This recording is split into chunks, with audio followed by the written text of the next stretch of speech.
I'm Cherylanne Skolnicki, and this is Brilliant Balance, the show for working women who are ready to shine. Each week, I bring you ideas, inspiration, and insight on balance, business, and getting it all done gracefully.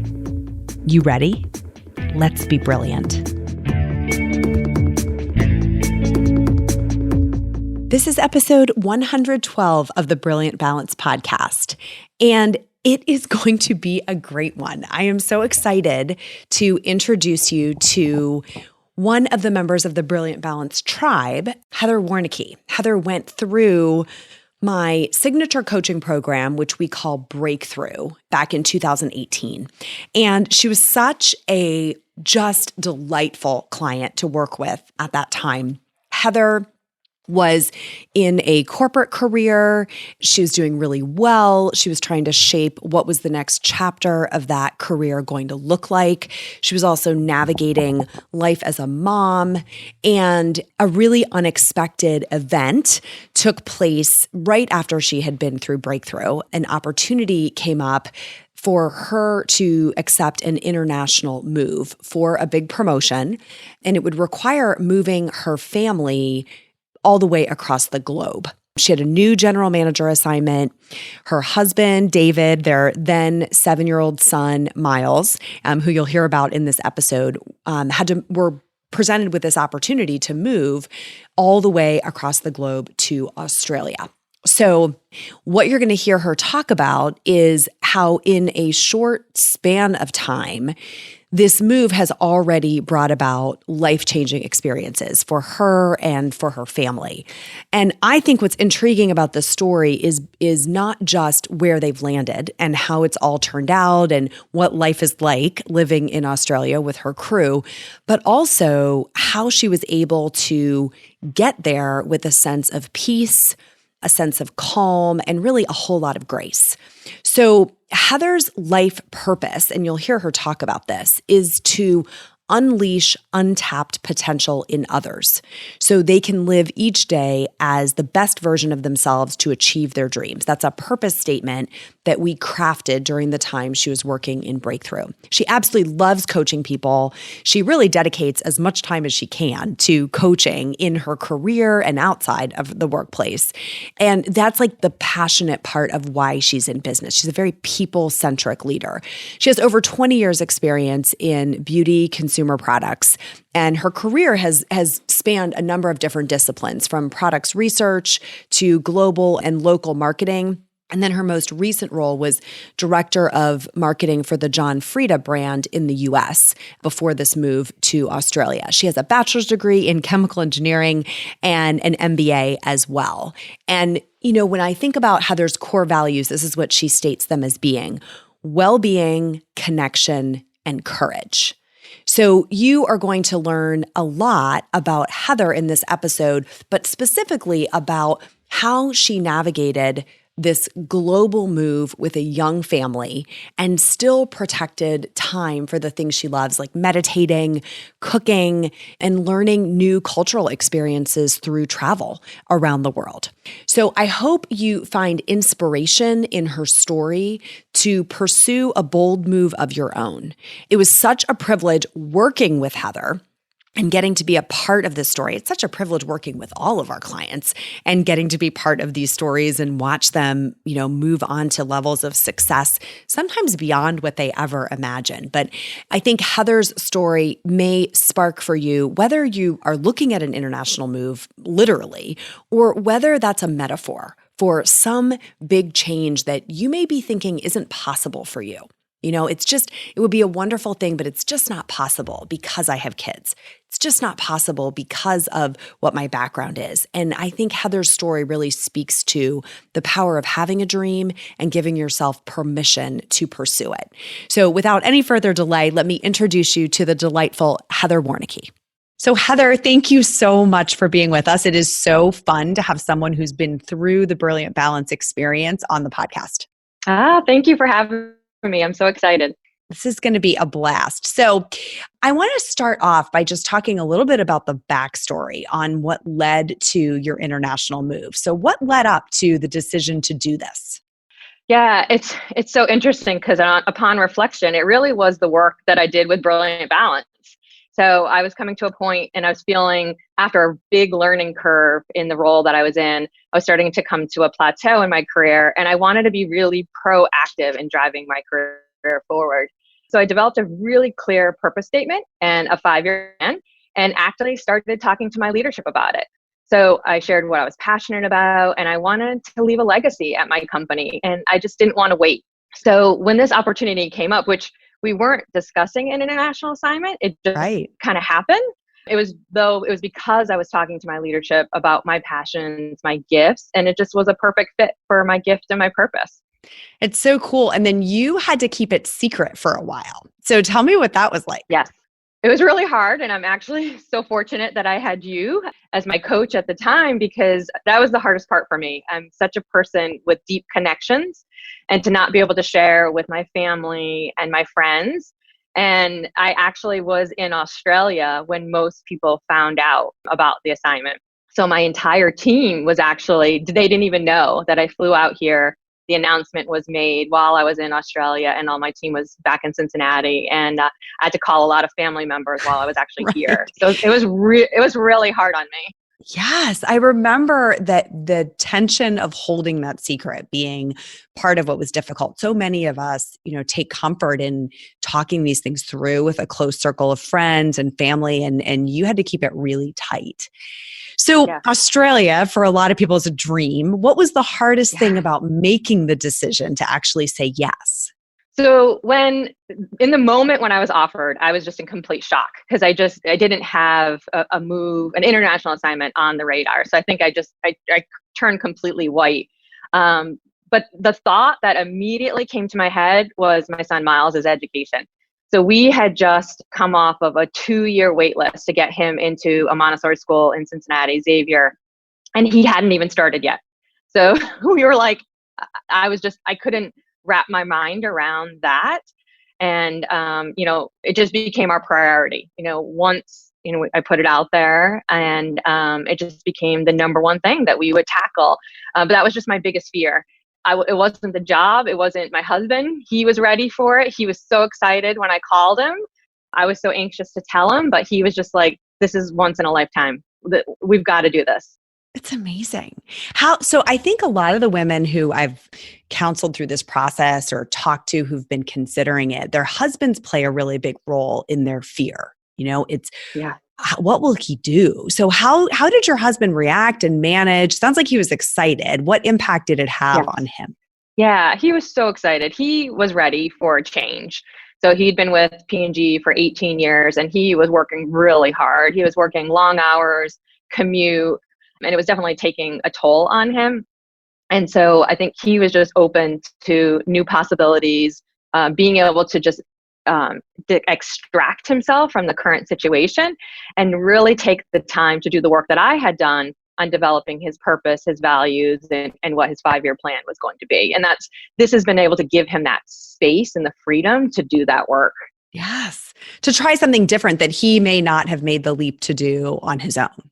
Yeah, because it's scary, once and this, Cherylanne, as someone who's been in the corporate job, it feels like the handcuffs are there to just stop doing that and start something new. And we've been very lucky because P&G granted him a leave of absence. So he has the best of both worlds. He has the freedom now to follow his passions, but he can go back to that world if he chooses to. Which is so cool. It's such a good option to have in your back pocket. Yeah.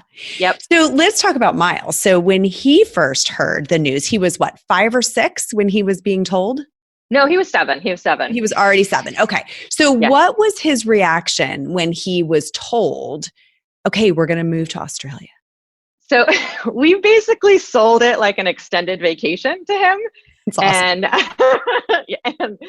And we told him that we would be going on an airplane for a 15-hour flight, an overnight flight. And that honestly was the biggest excitement that he had because he loves to fly and he wanted to be able to watch movies. And sleep on a plane. That was what he was most excited about, which of course, David and I were terrified of having this kid on a plane for 15 hours. hours. Right, right. But he just loved it. He absolutely loved it. And we promised him that when we got back to the US, he could get a dog, which is what he's been asking for quite a while now. He's a bit of a dog whisperer. Yeah. And so that was what we promised him when we returned. And so that made him very happy. And then what we started to do is we created dream boards about the experience. You know, what were the things that we wanted to do when we were here? We bought books about the animals in Australia. Awesome. And we've actually since have become quite the bird watchers because there's lots of exotic birds here. And we even had cockatoos like on our balcony recently. Wow. Yeah. You have some great pictures. I, of course, get to follow along with all your stuff. And it is quite an adventure to watch just how different your day-to-day environment is because the move is so substantial. You know, I think that's why this episode made sense to me. Lots of people move with their families, but moving to a place where culturally and geographically, it's such a massive change from the world you've been living in. I think it does bring some unique dynamics, just the distance from extended family and good friends that you've had to navigate. But the cool parts are, you know, all the geography that you're around and the nature experiences that you and your family have had. Yeah, it's been just amazing. So awesome. So I'm curious, and I think this is a lot of people who are listening might be thinking, you know, if I really was going to make something like this work, what are the couple of practical choices that really made a positive impact on your transition? You know, you get down there and you have to find housing and cars and doctors and all those things. What were some of the practical things you did that really worked for you? Yeah. So really what made the most impact is that David and I sat down and we were very clear on what was most important to us as a family. So our first priority was Miles' school. That was number one.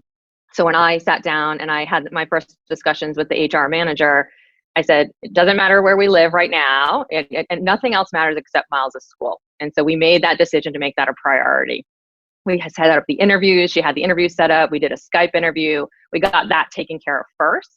And then we selected our home based on where the school was and then my office. And we also decided that public transportation was going to be our number one option.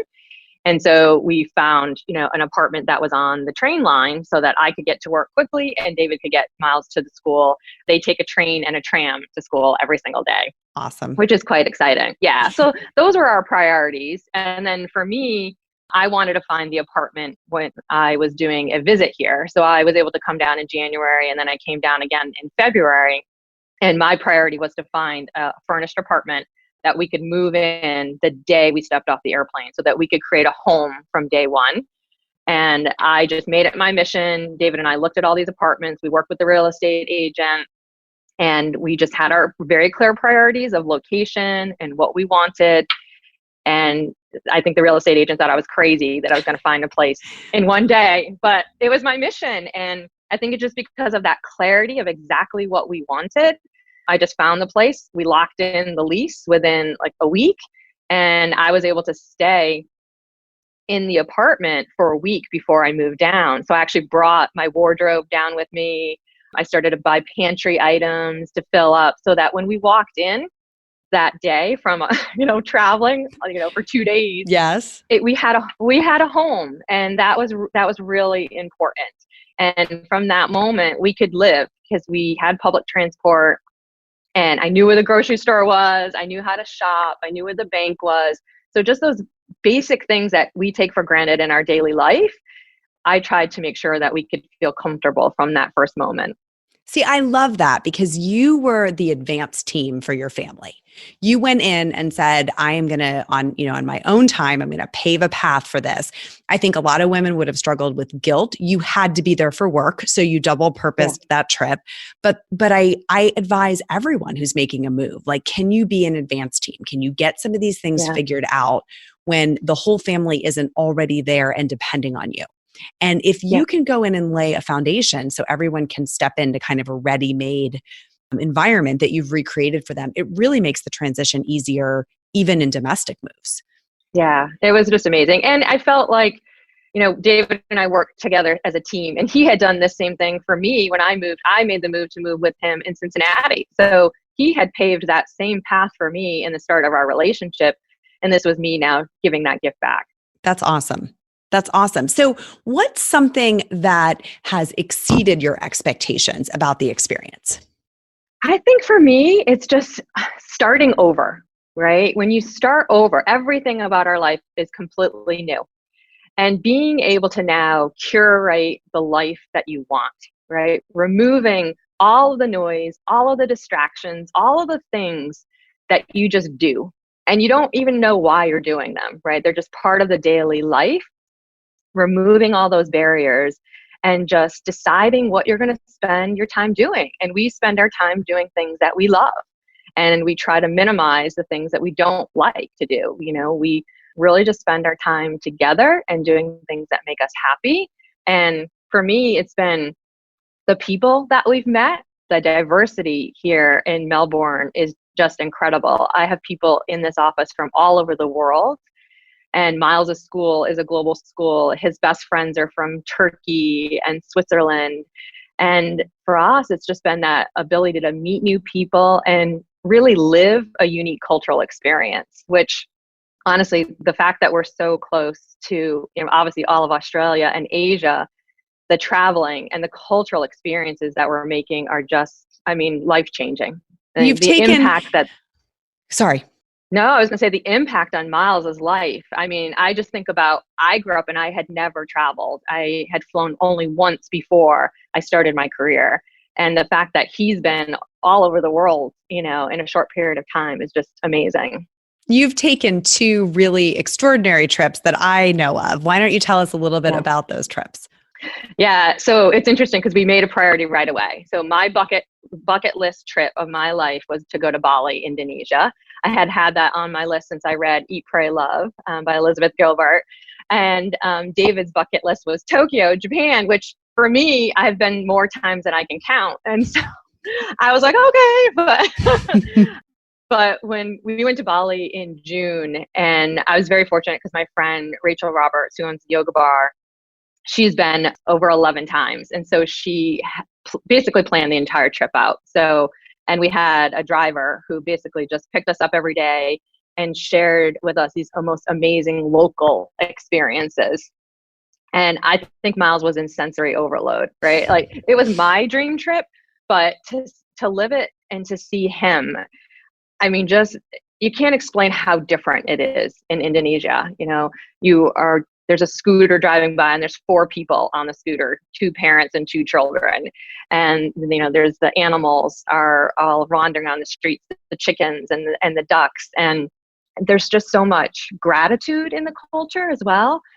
Every day there's offerings, to keep people safe and to stay happy. And it was just amazing that we could get a snapshot of that life. It was such a just spiritually awakening journey for all of us. It was incredible. It's amazing. It's amazing. And you had that and the Tokyo trip all in the last how many months? Yeah, we've been here 8 months. So obviously exploring Australia. So we've been all over Melbourne exploring them. And then I'm very fortunate that I had a work trip to Tokyo. My global headquarters is in Tokyo. So I had some meetings that spanned over a weekend. So we were able to spend 10 days in Tokyo, 10 days in Japan. We were in Tokyo. We also took the bullet train to Kyoto, where we stayed in a very traditional hotel. And we ate very traditional Japanese food the entire time that we were there. And Miles, he just loves it. He actually made the best comment. So they have 2 buffets for breakfast. There's a traditional Japanese buffet, which is miso soup, rice, tofu, pickled vegetables, and fish. And then there's a Western buffet for the Westerners. And there was a lot of Europeans at the hotel. So eggs and bacon, ham, tomato. And the line for the Western buffet was really long, and there was no one in the Japanese buffet. And that's what we all ate every day. He's like, why would you come to Japan and eat Western food? I love it. I love it. Hey friend, ever wondered why you're so tired all the time? Why you need that afternoon caffeine hit every day just to stay in the game? Hint, you probably need more sleep. So I created something just for you. It's my 7-day sleep makeover. I'll teach you the 3 steps you need to move from exhausted to energized so you can live out your brilliant dreams. Head to brilliantbalance.net/sleep and start your sleep makeover today. You're going to love this. Well, and he gets it. And I think for so many people, the reason why, if I've heard this once, I've heard it 5,000 times. Well, we would love to do an international move, but we can't because of the kids. Right. And it's because the kids are in their schools or they have their friends or they have their sports. And I am not saying those are not valid, elements to be considered in the move. They certainly are. You said very clearly his education was the first thing that you were concerned about and the first thing you tried to sort for, right, in the move. Yep. But it doesn't preclude the other side of what's the upside of the experience for children to have an entirely different phase of their childhood? And if it wasn't our experience, it seems a little unusual, but it's wonderful to hear these stories about how he's thriving in that environment. Oh, yeah. And I think it helped too, obviously, that I have friends from around the world and I work for a Japanese company. So we've always hosted friends from Japan at my house over the weekends and we've done activities. So he's had exposure to people from around the world. So I think that made it easier as well because we actually stayed in my friend's she lives in an apartment building that has 700 families in it, and they have a guest suite. And we stayed in the Japanese guest suite where we slept on mats on the floor. We had our table was on the floor with chairs. We ate, she brought down traditional breakfast on Sunday morning that we ate together.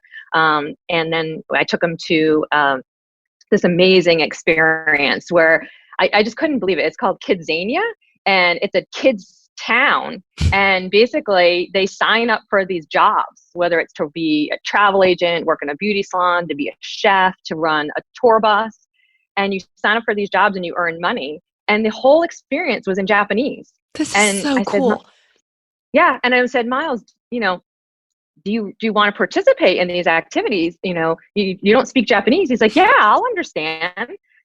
And you do, because you figure it out. And he's so brave that he had no fear. He led a Japanese tour bus and he used a microphone to lead a tour.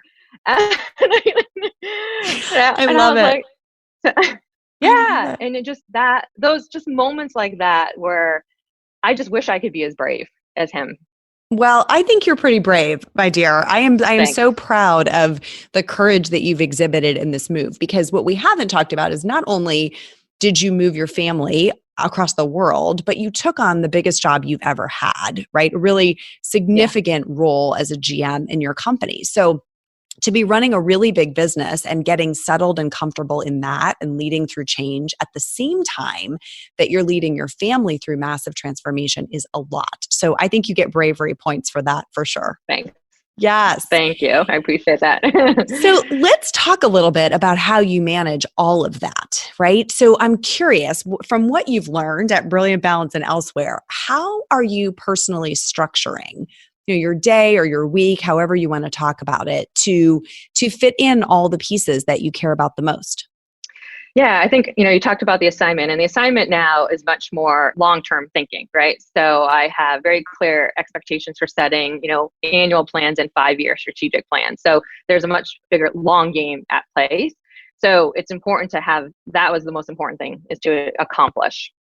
And then once you have that, right, you start just building the building blocks of how do you get there. And so I've set very clear milestones of how we're going to achieve those goals. And I use the exact same practice that I used in Brilliant Balance. So every Friday, I sit down, I reflect on my week of the past. How did it go? What went well? What did I do? What do I need to improve on? I really spend time journaling and thinking about, spend a lot of time in reflection. And then I plan out my week, and sometimes I have to plan out a month, actually. It used to be just a week.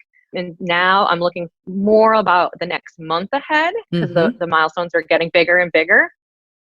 And then I build that calendar. What are the most important meetings that I need to have? Who are the conversations that I need to have them with? And then I always block out the work time, right? So you never just let it be the evenings, right? You always build in the work time to your day, right? That's what's most important. And building the work that lines up with your priorities. and not taking on things that don't align with your priorities. So for me, my husband laughs because Mondays are my favorite day of the week. And do you know why? Everyone in the US is off. It's Sunday in the US. So Mondays are my day where I do all of my strategic work. Any big work that I need to do is on a Monday. I try not to have any meetings on a Monday. I do all my big work on Mondays. I have the least distractions on that day. And then I taper the rest of the week to start to become more of the tactical assignments. I know that I'm at my best in the morning. So I take on my biggest work in the morning, and then I try to make the afternoons the easier parts of the day. Yeah. And, I build in time for recovery too. I think that's been the biggest lesson, is that you could just keep working all the time, but I really build in time for recovery within my schedule. And I make sure I build in both my personal and professional priorities for the week. I do that together. I don't keep them separate. Right. Which is a big shift for a lot of people when they come into coaching, is they're living almost two separate lives, and this integration of merging, looking at your life as one, maybe in blocks or zones, but still looking at your life as one is such a big shift. And you've made that so beautifully. So talk to us a little bit about recovery. What does that look like for you? What do you do to make sure you stay on your A game? Yeah, I mean, my daily practice is meditation. I don't go a day without meditation. I really believe in sitting within yourself. I do that at least 10 minutes a day. I have a space within my home now where I have my dream boards. I have candles. I have statues that I've found, that I've gotten from traveling the world. And I sit within myself and I spend time reflecting. I journal a ton.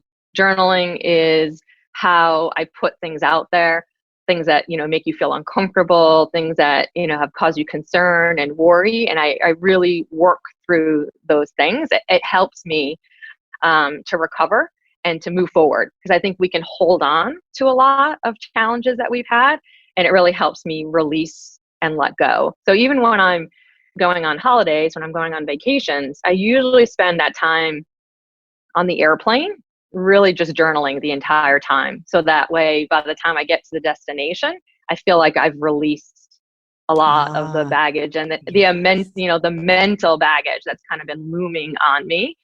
And then, the recovery is just spending time with my family, really spending more quality time with them. I think that's been the biggest learning. I don't necessarily have as much time, but it's really making sure that I'm fully present when I am there with them. And making the time that you do have really count, which I think you're exceptionally good at. Yeah, that's the biggest thing. And then I've actually started doing Reiki. I've been having Reiki energy sessions. And one of the biggest challenges that I have is that because I'm such a heart center, is that I tend to absorb other people's energy. And one of the things that I've been really working on is how to be present and empathetic, but without taking on other people's feelings and negative energy, and really being able to protect myself and to only have my own feelings and not take on other people's feelings. So that's been a big assignment that I've been working on. It's huge. It's huge and so powerful. It comes up a lot in coaching as well, because we're taking on everybody's problems and struggles, and learning how to let that go through you and not land in you is a practice for a lot of coaches. So it's fascinating to hear that as a leader in a corporate environment. Same thing holds true. Holding on to other people's problems or the energy of the workplace can be a big deal. So since you're so reflective, Heather, and you have such a high level of self-awareness, tell us something that you've learned about yourself in the last year that was a new insight. Yeah, I really learned to believe in myself and know that, I can do really hard things when I let go and just be myself. All right. I think that others believed in me more than I believed in myself. And I used to feel different because I am a different leader. And it used to make me feel like an outsider versus my advantage, right? Versus my point of difference. And so I think making that shift of not feeling like you're like everybody else and making that your point of difference and the advantage that you bring, because everybody is valuable and everyone brings something to the table. But when you're basically downplaying your gift versus letting your gift shine. So now I realize that, my style, not only does it help drive results, but it builds positive corporate culture because I value people first. And I believe that you can get greater results when you value relationships and people. Amazing. That's amazing. I think if we could get that seed planted in every woman's listening's mind, it would be so transformative because we're so often trying to be just like the other person. Just, I saw her do it and she was successful and that must be the way you do it. And really owning your own pathway to the same impact, right? The key is the impact. How you get the impact is where you get to apply your personal style. I love that. Good work. Thank You ready for a speed round? Sure. Yep. All right. So we wrap up all the interviews with a speed round, and I'm going to take you through this last round of questions. First one is, what makes you feel brilliant? Walking around the Royal Botanical Garden, which is a half a kilometer from my house, taking off my shoes and grounding myself in the earth. It feels amazing. Oh, I'm jealous. What is your favorite time savings or productivity hack? We batch cook. So, we eat really healthy as a family. So we cook up big batches of grains, lentils, hard-boiled eggs, chia pudding, and we eat simple, local. We add veggies, fish, tofu to our meals, but we keep it simple and fresh, and we do that work on the weekends together. Love it. What have you had to learn to say no to? Everything that's not on my priority list or aligns my purpose and my values. What is one dream you're chasing? A spiritual retreat. So Bali was my bucket list trip, and it was really moving for our family, but I would love to do a retreat on my own. Who inspires you? Brene Brown. My team is tired of me talking about her, but she is my biggest inspiration. I read Dare to Lead before coming out here, and she has inspired me to be more vulnerable, and I choose courage over comfort now. Love it. All right. What song do you turn on when you need to get in the zone? Cam, the country singer, The Road to Happiness. She has this amazing quote in there, and it reminds me that life is challenging. There's going to be weeds. It's going to be challenging, but we can also choose happiness now. Love it. Heather, you are a delight. Thank you so much for sharing your story with us today and for just being so open about the journey. And I think if everyone listening hears what I hear, it's what it looks like on the other side of the hard work, right? Of getting clarity, of really understanding what it is that you want out of life. And then when you get it, enjoying it, like actually soaking all the joy out of the experience. And you're just such a great example of that. Yeah, I think I was just inspired by Glennon Doyle in her book, Love Warrior. She just says, we can do hard things. And sometimes hard things are actually simple things. And that's what I learned is that for us, it was actually this really simple routine things in life that were difficult, right? Going grocery shopping and the food's in kilograms, or baking and now it's in Celsius, and turning your oven on. Like those were hard things all of a sudden and to us. And you just rethink your life, and then you start to realize, what? I can do really hard things now. And if you believe in yourself. Yes. If I can convert Fahrenheit to Celsius, I can do anything. I think that might be the summary of this episode. Yeah. Excellent. Well, thank you so much again for joining us. It was wonderful to have you. Oh, thank you.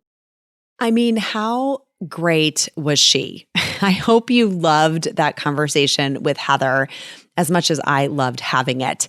And I hope that you take away some nugget of inspiration that you can apply to your own journey, something that opened up for you as you listened to her share this story about where you might be holding yourself back, where you might be not pursuing something because it's scary or because it's complicated or because you've never seen anyone else around you do it. And I hope you give yourself permission to explore and pursue whatever lights you up, whatever makes you feel as excited as you heard Heather being today. One way that you can get there, one way that you can start to even define what might that be for you is to take a look back at what's happened in the last year and look at any unpursued dreams, look at any ideas that you had that didn't come to fruition, and give yourself another turn of the dial, give yourself another chance to consider those. So next week on the podcast, I'm going to lead you through how to do a personal year-end review. It's an opportunity for you to look back on this past year, the things that you did that you're proud of and excited about, and the things that you didn't do. And really understand why, what held you back, what got in your way, and then give yourself some options on how you might get a different outcome next year so that you're really proud of what you've, not just what you've accomplished, but really how you've structured your life in the year ahead. So it's always good to look back. We always find things we're, proud of and excited about and that we wouldn't change a thing about. And if you're anything like me, you'll find a few things that you meant to do or thought you were going to do, or ways of being that you wanted to adopt that just didn't come to fruition.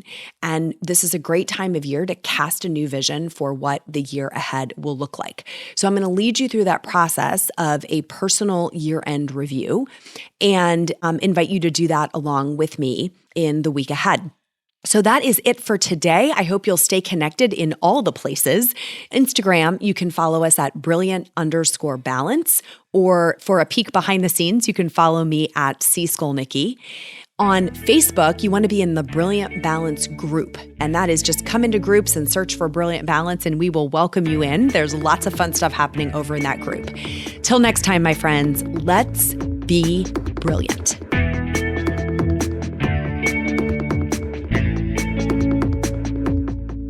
This is thepodcastfactory.com.